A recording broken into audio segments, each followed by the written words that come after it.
Bill Gates, may the bird of paradise fly up your cereal port and freeze your hard drive.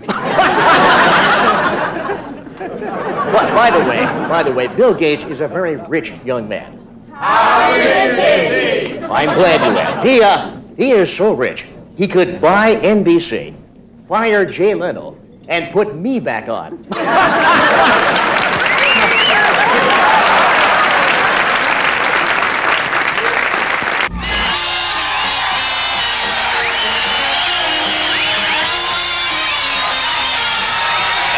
From Independence Mall East, downtown Philadelphia, Evening Magazine presents Almost the Tonight Show, starring what appears to be Johnny Carson.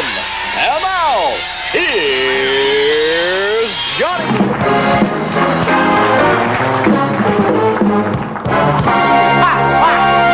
Well, thank you very much. And I've got to tell you, it is a pleasure to be hosting the Tonight Show right here from the beautiful Claridge Casino Hotel, where smaller is friendlier. Something I tell my wife every night. Obviously, some men out here can relate to that, and that's nice. I'm glad we struck a common chord. Well, let's see, what's in the news? Elizabeth Taylor is back in the news again. She's getting married one more time. Have you heard about this? Yeah, she's marrying a bungee jumper. Apparently, she caught him on the rebound. I don't know what happened there with her.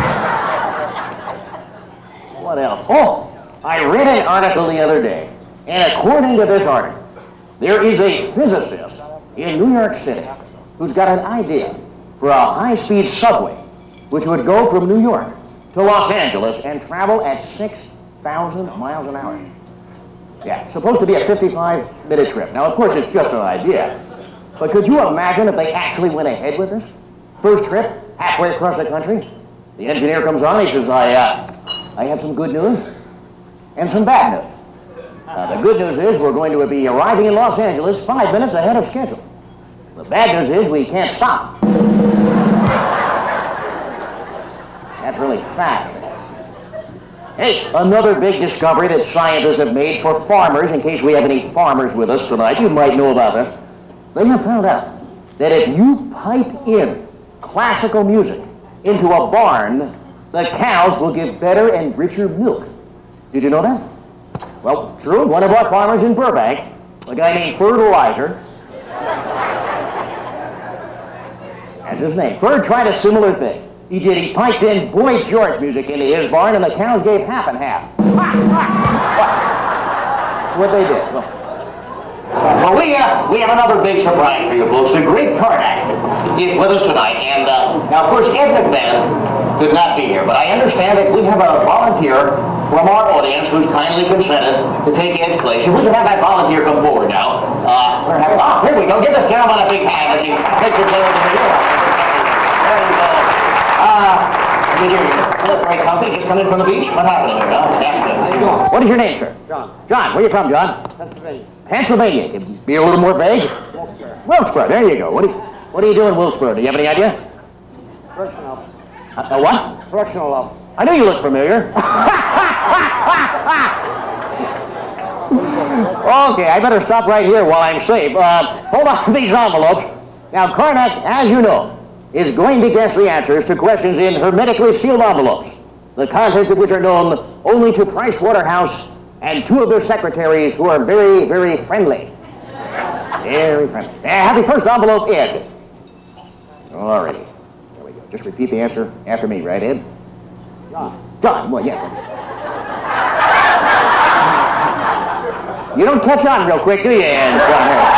This is just sort of a game here we're playing.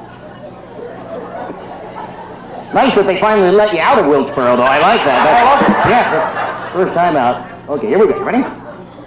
The answer is a flight bag.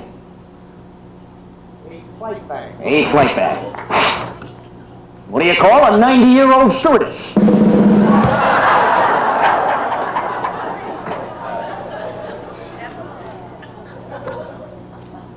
Coochie coochie coo.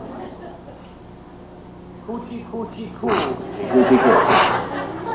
What do you call it when someone tries to take over the country of Coochie Coochie?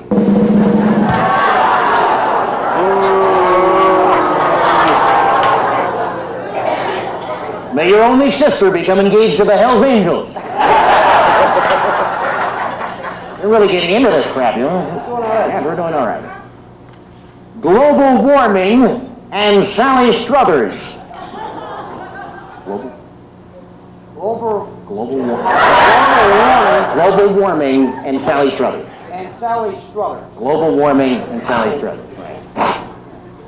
Name two things that have been blown out of proportion. The last envelope. Thank the Lord for that. May a sex-crazed Doberman pinscher with herpes take a liking to your armpits. I have no idea what that meant, but okay. Don't leave home without it. Don't leave home without it. What's the favorite expression of John Wayne Bobbitt? Don't leave home without it. Well, there you go. Ed, you did a fine job, Ed. Here's a little going-away present for you. Watch yourself as you step up to it. Give him a big hand, folks. You did a great job. Well, we want you to tune into the Tonight Show tomorrow night, when we're going to have a nice, quiet evening of scintillating conversation, when my guests will be Bill and Hillary Clinton, Jennifer Flowers, and Rush Limbaugh. So we'll see you tomorrow night. Oh!